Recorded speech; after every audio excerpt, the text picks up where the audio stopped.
Good day, comic fan. Comics of the Voice here. I went to Captive Audience Comics, little mini con in Oshawa today. And actually it was a twofer because there was the Whitby Comic Con was on at the exact same time. So I'll do two videos. Although the other one's going to be real short because I only picked up 4.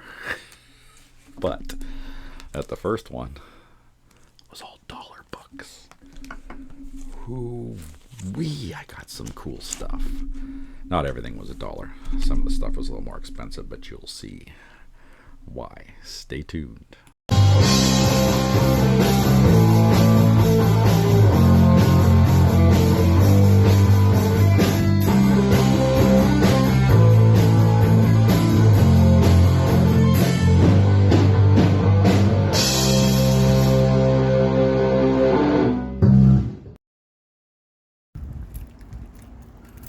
Alright, comic fam. This is the Captive Audience Comics show today.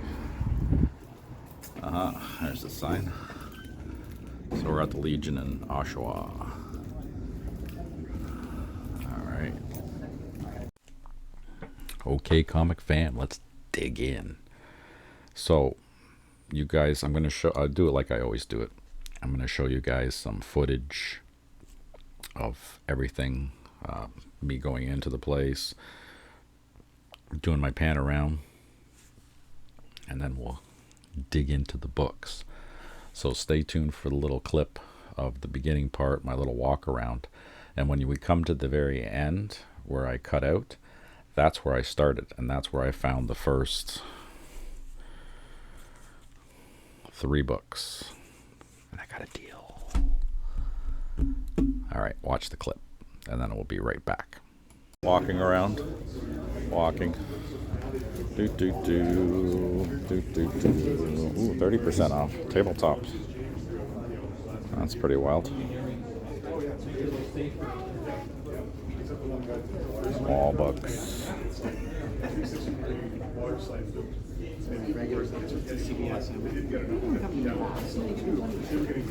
Price comics.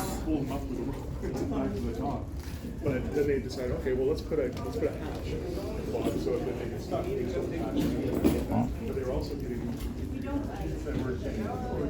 $3 books. That's going to be Worlds Collide. I don't have any with me. I got some in my store. Oh, okay. Yeah. Just a few copies left.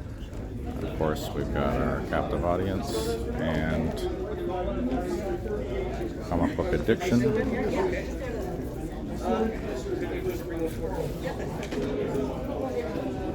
Little vendors. And $1 books. And everybody's digging in earnest. I'm going to start here. Alright, so there's the footage. So the first one I started digging into, I saw the G.I. Joe stuff right away. See? G.I. Joe. And you guys know from my previous videos, because you guys are faithful followers, that I'm a big fan of Flint. He's my favorite character of the Joes. And his first appearance is G.I. Joe number 37, which I have a newsstand direct edition, and I have a signed copy from Larry Hama in a CBCS 96. What I didn't have was the cover artist, who is Mike Zack, and have his signature on a book. And there it is, in all its glory, a Michael Zack signature on my favorite book. Now there was other Michael Zack signatures there, but I was so enamored with that one, I just snagged that one. And when I was digging through, I found a newsstand of G.I. Joe 81, which I have this in a 9.6 CGC slab, which is pretty cool, but that was the big find. Now there was 3 other Mike Zack covers. One was 44, which is a big key as well, because this one's not only the first appearance of Flint, but it's also Tomax and Zalot. And I think there's some other stuff in there. Is there another Joe? I can't remember. All that matters is Flint. I mean, he's the important one. That's the dude jumping there. So this was cool to find a newsstand. So that's another newsstand ticked off my list. And while I was there, I happened to see a book that I've never had in my collection. It's a good first appearance too, Salmon Twitch. You guys may have seen it. It's just a direct edition, so it's not a newsstand or anything fancy. Spawn number 1. And I picked this up for $30, so I'm okay with that. You know, it's actually pretty clean. It's a very clean copy, so I've never owned this book, never had interest in the Spawn stuff. I've got some Spawn books, but never Spawn 1. So now I've got the first Salmon Twitch. I think it's this guy's first appearance too, but you know, the Salmon Twitch is the important guys. And that was the very first booth. And I think I know the reason why. The reason why I didn't grab the other Mike Zeck covers right then and there is because I didn't want to blow the whole wad just on the one booth, because everybody else had dollar books like crazy.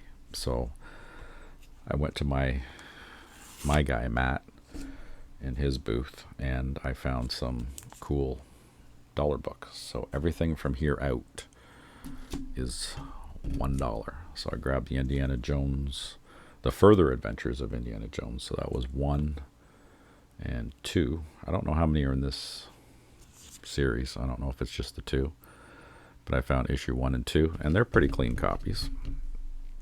And as I'm walking around too, I also found Battlestar Galactica number 2, and this is the, I guess you can call it the Whitman variant. So they had these ones that were in like 3-packs and stuff that you could buy back in the day, and they were the Whitman variants. And I found number 3 also. I can't remember if I have these ones in this version, but you know, since I have the entire run of Battlestar Galactica in newsstand and direct editions, I thought, you know, what the hell, let's get them. And the rest of these, most of the rest of these, are Conan books. Ever since I said something on Gary B's channel, you know, I said maybe one day I'll get into the Conan stuff, and it's just been gangbusters this year.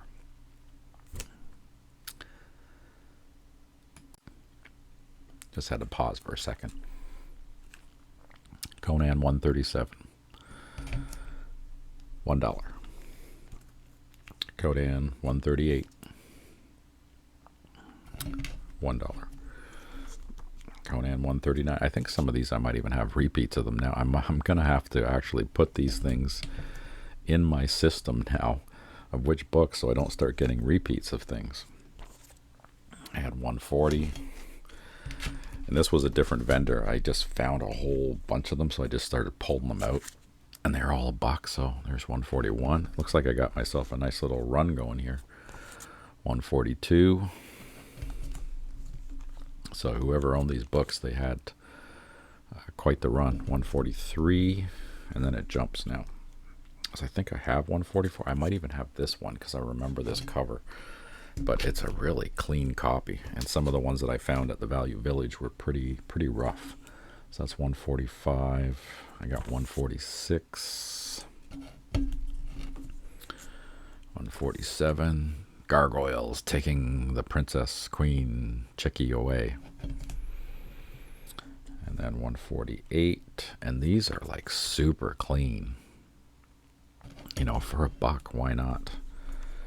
149. So it might be this year I'll have the entire 200 and something issue run. Because it's just coming fast. 181.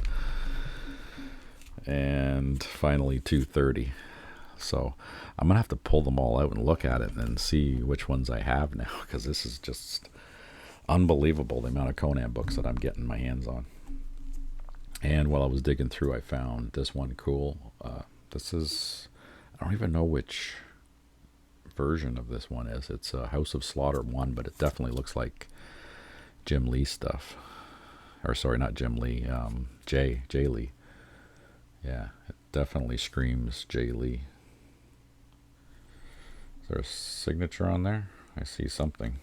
I see something on the bottom. Is that Jay Lee? Or is that somebody else? TMNT. No, it's not Jay Lee. It's somebody else. There's a name along the by the dragon, but that's pretty freaking cool. Because I just got my #1 signed at Fan Expo by Tate Bremble. And I couldn't pass up. This one's definitely Jay Lee. Maybe that's why I was thinking the Jay Lee is Gunslinger Born for $1. So I gotta say it was a pretty successful little con where I picked up stuff, and I still had money when I came out, and after I went to the Whitby Comic Con and just picked up my 4 little measlies, I still had my budget. I had like half of my money still. So, you know, that's a good day. When I come out with a stack of books like this for $1 a piece for almost all of them.